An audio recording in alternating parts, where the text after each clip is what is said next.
I ticked a lot of boxes growing up for tough things happening.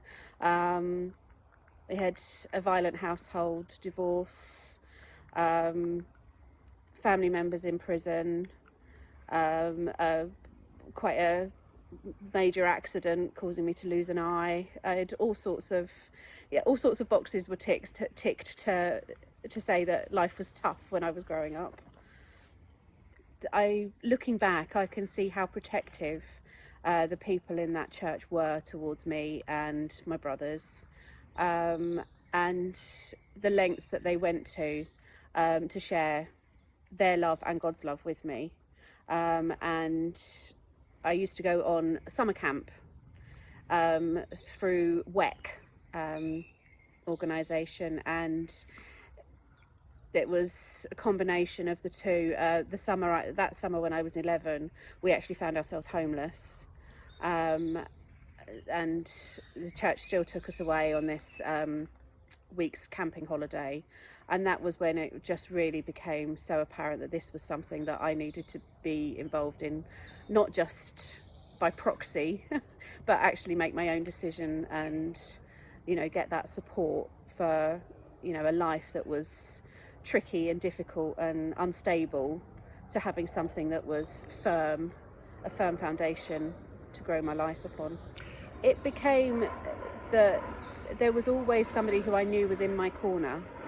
And every time something difficult happened, I just knew that, it's very difficult to explain, but I just knew that there was somebody in my corner the whole time, that I could share it with, and he would, God that is, would provide people to help me, to listen to me, to be there for me throughout my teenage years, which were, continued to be quite tricky. Going on from that, I think where I'd marched my way through all those tricky things as a kid, I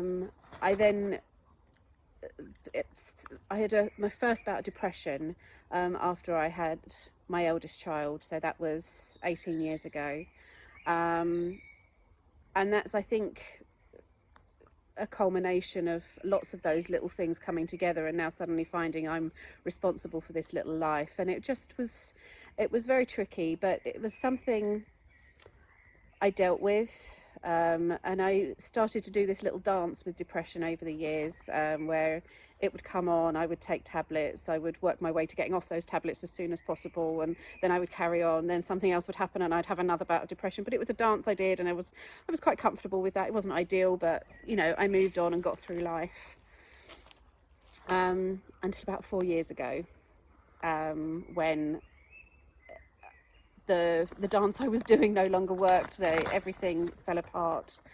I lost my grandmother, and she hadn't spoken to me since I was about 10. So that was very confusing as to how to feel about that. And within a week, I also lost a very dear friend who'd looked out for me, was a Christian, and had supported me quite a lot. And the two merged, I think, and it just became a huge blow. And I ended up having a complete breakdown,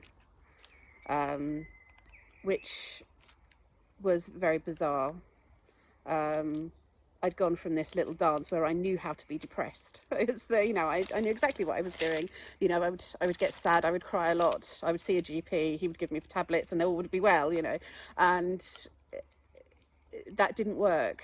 And I completely unravelled. Was suicidal, couldn't communicate, couldn't do anything for myself, and I was just looked after by my husband and my GP, and that went on for quite a while.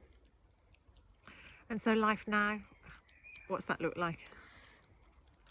Couldn't be more different. After picking myself up, that the recovery from a breakdown like that is long, it's hard, but you really find out what support is there for you. And people from church really looked after me. There are a few people that were there every step of the way, despite how unhospitable I was. But there were also people that just little comments. I heard you're not feeling great. I'm here if you need me. And most of those, I never took them up on that. But each one had an impact on me. And gradually, with doctors' help and counsellors' help, as well as the grace of God, I've got through it. And now everything, I'm still depressed. I live with depression. That's not going away. But I know there's support, love, all there to help me through it. And so if you're chatting to someone today who isn't a Christian, who doesn't know Jesus, what difference would you say Jesus could make to their life, having been through all that, knowing that Jesus was by your side? Well, I think the biggest thing, when I was really ill, the biggest thing that I felt was that I was worthless. And I had no value. But I was given this verse, 1 Corinthians 15 verse 10, by the grace of God I am what I am. And that's, God values me, warts and all. He knows what I need, he knows who I am, he knows the mistakes I made. But I'm still there and I'm still valuable to God. So if I'm valuable to God, then I'm valuable to the world. And that's the thing to keep hold of, and that goes for anybody else who's feeling the same in that situation. So if someone's thinking about exploring more about Christianity, finding out who Jesus is and what difference he could make to their lives, and thinking about doing Alpha online, what would you say to them? Oh, absolutely, no question. It's a chance to really understand what God's love means to you and what the grace of God can do for you. And just I'm happy. And that's something that I didn't think I would say at one point, and that's very true, and that's through the love of God that I'm like that. Brilliant. Thank you so much, Sarah. Thanks for sharing with us today and sharing your story. And for anyone who's watching, if you'd like to join our online Alpha course, then just email us and we'll send you the Zoom link and you can be part of our group. Just try it out. Try it 1 week, and if you enjoy it, come back and try the next, and we'll hope to see you there. See you soon.